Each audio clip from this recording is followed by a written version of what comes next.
this is how I make my green smoothie. I pick my Swiss chard from the garden. I use pieces that aren't so woody, like the stems. If they are, then I just rip off. Because if you let something grow a lot, like the stems will get really thick and not very good. So if you have a thick stem that's not very bendable, this one's fine, but you just rip it and you can pull it off like that and then throw it in. You could even make it smaller pieces if your blender's not that good. This is how much greens I usually have, but I've worked up to this. Maybe just start up to a cup if you're not used to having greens in your smoothie.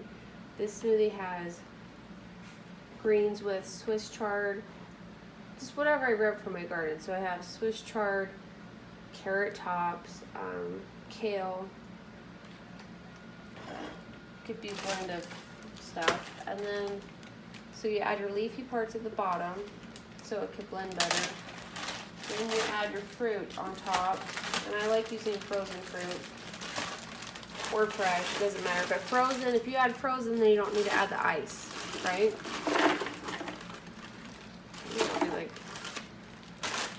This bag's almost empty. Maybe I'll use the whole thing. There's no like real science to it. Then you add your juice or your water. If I have really sweet fruit, I like just to add water. So that will go to the bottom. You could add milk if you felt like it.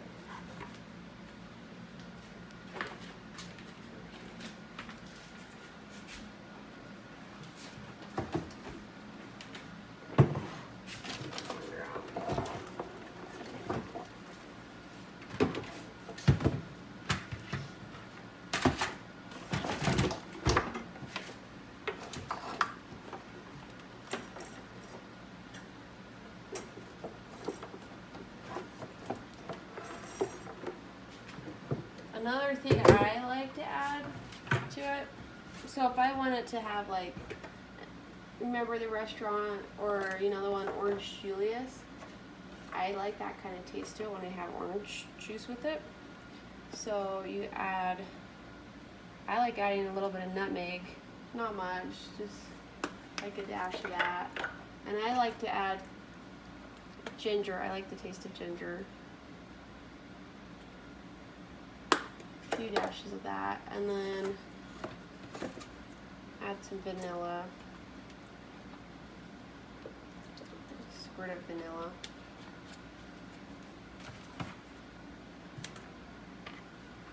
So, and sometimes I'll start off with just a low amount of liquid, and then I always realize, oh, I need to add some more. So then I'll do that. You could start with Pulse, or just go straight to smoothie depending on your blender. So I'm gonna do Pulse a couple times and then a smoothie.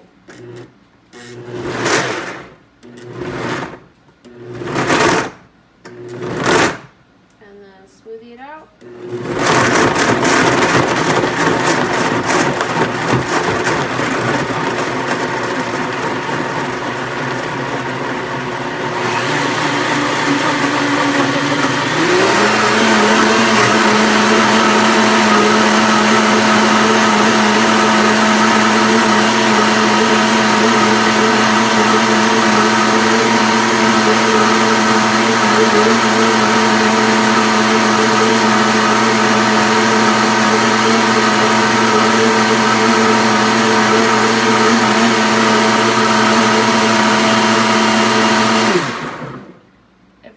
Blend awesome the first time, add more water and blend it again. That's pretty good consistency. I like. Some people like it more icier, so you can add more ice if you felt like it. I mean, it's a little thick, but just start with more fruit in the beginning. Oh, another tip. So my Swiss chard grows like crazy. Sometimes I have way more than I need, so I like to take it, I rinse it and clean it in the strainer, kind of dry it, and then I freeze it. I just put it in bags and freeze it. And what's nice about this, when it's in the freezer, once it's frozen, you can kind of break it up. So that kind of solves, you know, a problem with having like thick pieces. You can break it up. And geez, I'll let this go. Like, I'll harvest my fall stuff and then I'll use it all winter, which is amazing to have for this smoothie. If you let the seeds of the Swiss chard just keep growing and growing, they go to seed, and then they get really woody, and then you don't want that in your smoothie. So the Swiss chard can spread really fast, so you might want to keep an eye on how much it flowers and seeds. So I try to catch that early on. So this is my kale, and then this is my Swiss chard out of my garden. I mean, this is like ideal size to pick when they're this small, but smoothie, I don't think it really matters tons, but it ends up getting this big. And then spinach. I like smoothies for stuff that's kind of like too big to cook or it doesn't taste as good. You can just blend whatever you want in it, or I'll throw carrots in it.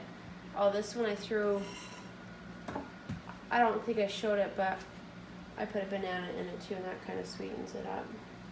Hopefully this helps.